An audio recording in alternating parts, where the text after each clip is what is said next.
नमस्ते। Purity veg destiny में आप सभी का स्वागत है। बसंत पंचमी के समारोह पर दाजी का संदेश, फरवरी 2026। नमस्ते सबको। बसंत पंचमी के समारोह से शुरू हुई संदेशों की श्रृंखला चल रही है।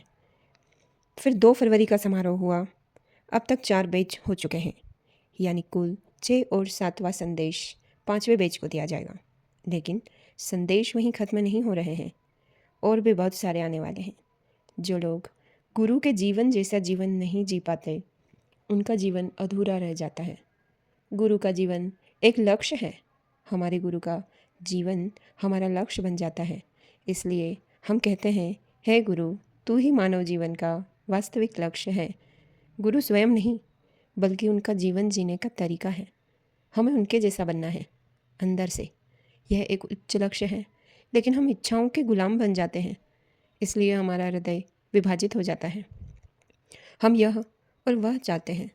बाबूजी ने कहा था कि इसमें सामंजस्य हो सकता है, लेकिन इच्छाओं के गुलाम बनना एक बड़ी समस्या है। हम सब चाहते हैं कि हम अपने बच्चों, भाइयों बहनों, माता पिता के साथ प्रेम और सामंजस्य से रहें और वे सभी खुश रहें। इसमें कुछ गलत नहीं है। लेकिन जब हम इच्छाओं के गुलाम बन जाते हैं तो समस्या शुरू हो जाती है। संदेह और शंका। बाबूजी कहते हैं कि ये दो बड़ी बाधाएं हैं। संदेह और शंका हमें अंदर से खा जाते हैं। आजकल अधिकांश रिश्तों में यही समस्या है। पति किसी और से हंसी मजाक करता है तो पत्नी को संदेह होता है। पत्नी किसी और से बात करती है तो पति को संदेह होता है। तलाक हो जाते हैं और आत्महत्या भी हो जाती है। यह किस तरह का रिश्ता है? यह अच्छा नहीं है। पूर्वाग्रह भी एक जहर है। हमने 5वें पेज में इसके बारे में विस्तार से लिखा है। हमें यह समझना होगा कि बाहरी ग्रहों से ज़्यादा खतरा हमारे अंदर के ग्रहों से है, जैसे संदेह, पूर्वाग्रह, अड़ियलपन आदि। कृपया इन पर विचार करें और प्रेम और हल्के दिल से जीवन जिएं। अगर आप ऐसा नहीं करते हैं तो यह चक्र बार बार दोहराया जाएगा, क्योंकि जीवन में पासिंग ग्रेड पाना ही असली परीक्षा है। अगर आप जीवन में पासिंग ग्रेड पा लेते हैं तो आप एक अलग आयाम में प्रवेश करेंगे, जिसे हम उज्जवल दुनिया कहते हैं। अगर हम पास नहीं होते हैं तो हमें इस जीवन की कक्षा को दोहराना होगा। यह कोई गहरी आध्यात्मिक बात नहीं है, बल्कि बहुत सरल है। कोई भी इसे समझ सकता है। अगर आप जीवन में पासिंग ग्रेड पा लेते हैं तो आप बड़े परीक्षणों को पार कर जाएंगे और परिणाम भी उच्च होंगे। एक बार राधा जी ने बाबूजी महाराज पर परीक्षा ली थी। राधा जी ने कहा, बाबूजी की इतनी प्रशंसा हो रही है, यहाँ तक कि भगवान कृष्ण भी कह रहे हैं कि बाबूजी का लाला जी के प्रति प्रेम राधा जी से भी ज़्यादा है। स्वाभाविक रूप से राधा जी को ईर्ष्या हुई।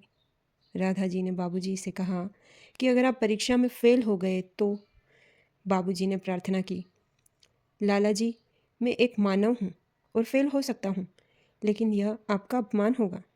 बाबूजी ने राधा जी के मन में चल रहे विचारों को शब्दशः दोहराया। बाबूजी ने एक दिवंगत आत्मा के मन में चल रहे विचारों को समझ लिया। अब राधा जी ने माना कि बाबूजी एक उच्चतम व्यक्ति हैं, जो एक दिवंगत आत्मा के मन को भी समझ सकते हैं। इस दुनिया में हम एक दूसरे से बात करने में भी असमर्थ हैं, तो उस मौन को कैसे समझेंगे? यह आध्यात्मिकता है और केवल सहज मार्ग प्रणाली ही हमें इस जीवन की परीक्षा में पास होने में मदद कर सकती है, चाहे वह कितनी भी कठिन क्यों ना हो। जीवन में सभी प्रकार की चुनौतियाँ आती हैं और हम उनसे डर जाते हैं। क्या होगा अगर बाबूजी ने भी कहा था, क्या होगा अगर मैं फेल हो जाऊं? लेकिन श्रद्धा कहती है, लाला जी जैसे गुरु के साथ मैं सफल हो जाऊंगा। मुझ में भले ही आत्मविश्वास ना हो, लेकिन गुरु में विश्वास है। वे अपने बच्चों को हर परीक्षा में फेल होते नहीं देख सकते। हर गुरु चाहता है कि उसके सभी शिष्य उनके आध्यात्मिक गौरव को प्राप्त करें। वे चाहते हैं कि हम सभी उनकी आध्यात्मिक प्रगति के स्तर को पार कर सकें, लेकिन हमें इसके लिए तैयार रहना होगा। अगर हम संदेह, पूर्वाग्रह, डर और अहंकार से ग्रसित रहते हैं तो हमारा बोझ बढ़ता जाएगा। इसे हल्का बनाएं।